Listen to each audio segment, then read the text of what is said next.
সুতরাং ষড়যন্ত্র চলছে, এইসব আমাদের কোনো এজেন্ডা নয়।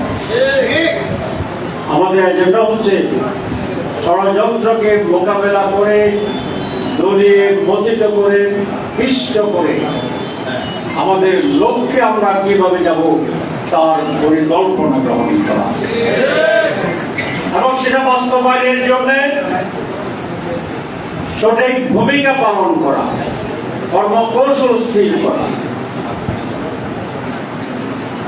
এই পরিবর্তনের পরে এদেশের মানুষ অনেকটা মুক্তি পেয়েছে, কথা বলতে পারছে। যে দলের 10 জন 20 জন লোক আছে তারাও একটা মিছিল বের করতে পারছে। সুতরাং স্বাধীনতার পরিধি বিস্তৃত হয়েছে। আমরা কিছু সংস্কার চাচ্ছি। বাংলাদেশের 54 বছর ইতিহাসে সম্মিলিতভাবে সকল দলকে নিয়ে যারা শাসন করেন তাদের সমন্বিত উদ্যোগে মৌলিক সংস্কার করার এই ধরনের কোন প্রচেষ্টা অতীতে কখনো হয়নি। আপনারা দেখবেন এতটুকু রাজনৈতিক অধিকার প্রতিষ্ঠা হয়েছে যে ছোট বড় 30-এরও বেশি রাজনৈতিক দল নিয়ে ইসলামিক, সেকুলার, জাতীয়তাবাদী, রাইট লেফট এবং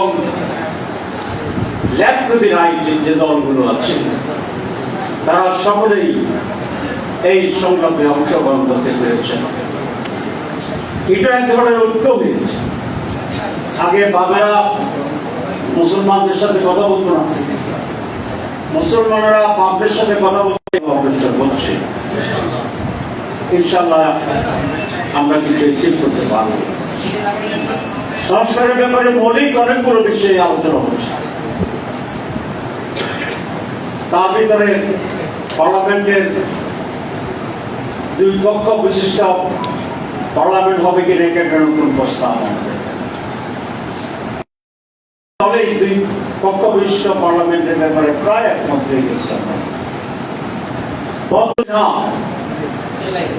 লোয়ার হাউস, আপার হাউস 2 জায়গাতেই প্রপোর্শনেট রিপ্রেজেন্টেটিভ, মানে সারা দেশে নির্বাচন হবে, যে দল যত পার্সেন্ট ভোট পায় ভোটের ভিত্তিতে আপার হাউসে উচ্চকক্ষে সদস্য নির্ধারণ করা হবে। বিএনপি ছাড়া অধিকাংশ দল, মোর দেন 80% ভোটের যে পার্সেন্টেজ সেই হারে আপার হাউসে সদস্য নির্বাচনের ব্যাপারে একমত হয়েছে। আমরা আলোচনা করছি একজন প্রধানমন্ত্রী 2 বারের বেশি জীবনে আর প্রধানমন্ত্রী হইতে পারবেন না। এই ব্যাপারেও 80%-এর বেশি একমত হয়েছি। বিএনপি সহ কিছু কিছু দল দ্বিমত পোষণ করছে, এটা বা 80%-এর উপরে আছে। আমরা আশা করছি, আমরা আহ্বান করছি যাদের ভিতরে এখনো কিছুটা হেসিটেন্ট আছে, তারা অনেকটাই দলীয় স্বার্থে ভাবছে, তাদেরকে যদি আমরা বলি জাতির স্বার্থে ভাবে, তাহলে এই প্রস্তাবের বাইরে যাওয়ার কোনো সুযোগ থাকবে না। আমরা যেগুলো অর্জন করতে পারি তাহলে দেশের রাজনীতিতে অনেক গুণগত পরিবর্তন হবে ইনশাআল্লাহ। 5 আগস্টের যে অবস্থা তৈরি হয়েছিল, বিপ্লবের অবস্থা, তার আগের 15 বছরের বাংলাদেশ যেভাবে ধ্বংস করা হয়েছিল তার অন্যতম প্রধান কারণ ছিল ভোটারবিহীন নির্বাচন। আর একটি সুষ্ঠু সঠিক নির্বাচনে ট্রেনচ্যুত বাংলাদেশকে আবার সঠিক রেল লাইনের উপরে উঠতে সাহায্য করতে পারে। সুতরাং আগামী দিনের সবচেয়ে গুরুত্বপূর্ণ সাবজেক্ট হচ্ছে একটি সুস্থ, অংশগ্রহণমূলক এবং গ্রহণযোগ্য নির্বাচন করা। আগামী নির্বাচনটি যদি হাসিনা মার্কা হয়, আগামী নির্বাচন যদি ভোটারবিহীন নির্বাচনের মাধ্যমে আরেকটি এরকম নির্বাচন বাংলাদেশকে আর টিকে থাকার পজিশনে রাখা সম্ভব নয়, বাংলাদেশ ধ্বংস হয়ে যাবে। আমি প্রধান উপদেষ্টা সহ ইন্টারিম গভর্নমেন্ট ইলেকশন কমিশনকে জাগিয়ে দিতে চাই, বলতে চাই যেটা আপনার জন্য, আপনাদের জন্য চ্যালেঞ্জ, একটি সুষ্ঠু সঠিক নির্বাচন অনুষ্ঠানের ব্যবস্থা গ্রহণ করা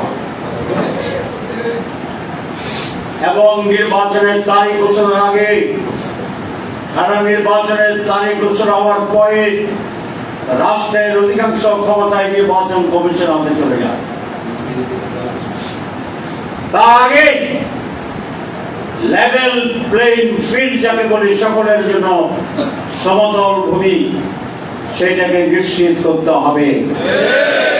সেই জন্য যেখানে প্রশাসনের চেঞ্জ প্রয়োজন, আইন শৃঙ্খলা বাহিনীর নিরপেক্ষ লোকদের নিয়োগের প্রয়োজন, বায়াস চরিত্রহীন যারা আছেন তাদেরকে উগ্র করার প্রয়োজন। এই সকল বিষয়ে নিরপেক্ষ থেকে সঠিক পরিবর্তন আনতে হবে। তারপরে নির্বাচনের সুনির্দিষ্ট তারিখ ইসি ঘোষণা করবে, আমাদের কোনো আপত্তি নেই। ষড়যন্ত্রমূলক করে নির্বাচনে বাংলাদেশের জনগণ আর অংশগ্রহণ করবে না। নির্বাচন ওয়েলকাম, অবাধে ভোট দিতে পারবে, ওয়েলকাম, কিন্তু রাষ্ট্রের প্রধান এবং আপনি